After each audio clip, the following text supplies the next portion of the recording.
هذا صاحبك اللي مقلق بزاف. ابري ودي انا عندي بروبليم يا اخو، شغلها غاشيه وشوني برا ما نقدر لهمش، ما على باليش كيف نتهاوش منهم يا اخو. لا اله الا الله محمد رسول الله يا اخو. والله يا خويا انا ما عنديش كاع اشكال مع الغاشي برا، كاع نتعامل معاهم، العريان العاقل اللي يبيع الدواء اللي يصلي الامام، الحمد لله يا ربي ما نتقلق ما والو.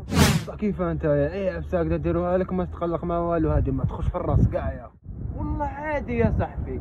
في الشباب نتكالمو، نعرف كيف نحكي معاهم، كل واحد نحكي معاه على حساب قدره، على حساب واش يحكي هو، على حساب عقليته، ما عنديش كاع اشكال، انا ما نتقلقش خويا.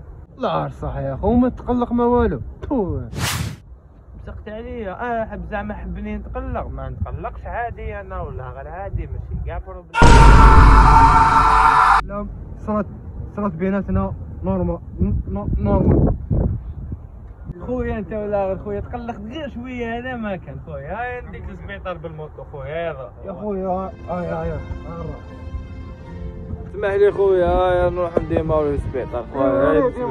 بسم الله خويا، بسم الله خويا. انت ما نزيدش مش نزعف عليك خويا، صح.